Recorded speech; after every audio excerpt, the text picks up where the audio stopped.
In this video, we're going to define inflection points and try to motivate this a little.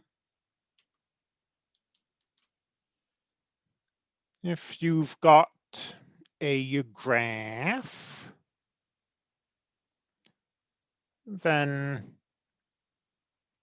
that graph can change whether it's increasing or decreasing, and it can change its concavity.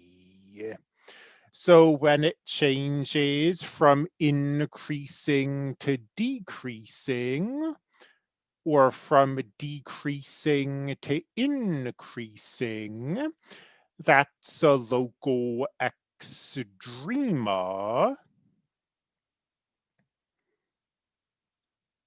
When it changes from concave down to concave up, that's what we call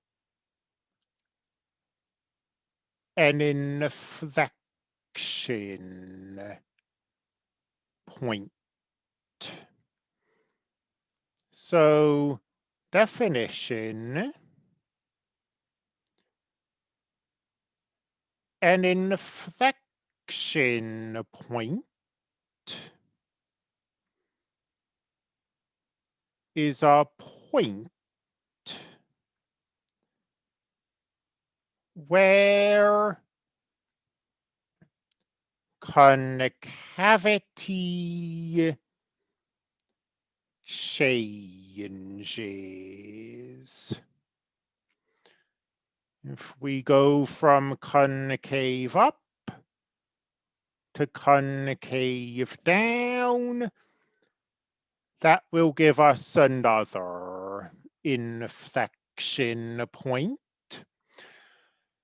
And an inflection point is an inflection point.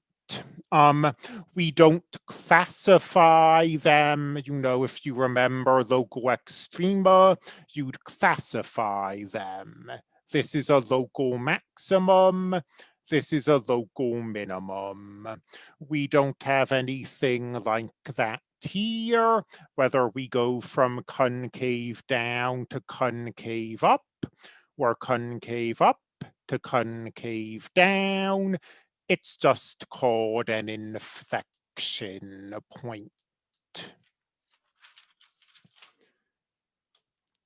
So, what are inflection points? Frequently, in real-world settings, they represent points of diminishing return. As a classic example of that, consider a simple model of learning. X will be the hours spent studying, and Y will be, let's keep this simple and state it as facts memorized. And if you graph X versus Y, you might see something like the following. As you study, you memorize facts. So this is always increasing. Initially, maybe it's increasing kind of slowly, but once you get into the groove of things, you begin to memorize stuff quickly. This curve is increasing and concave up.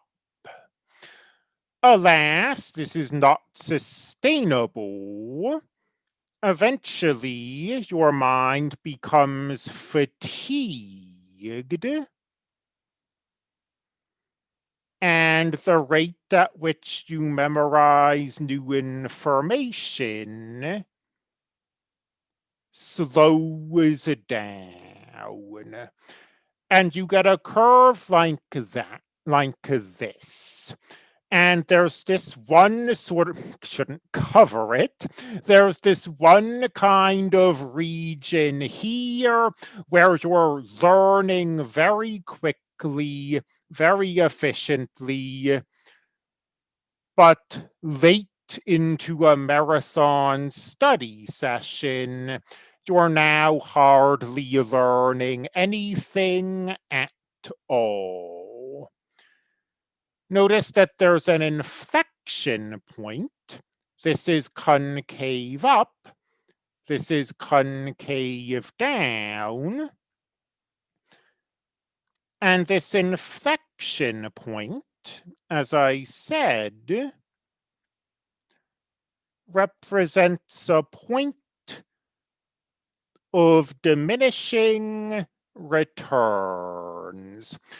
It doesn't mean you should just stop studying right away, but from now on, every additional hour that you study will be less productive than the hour that came before it.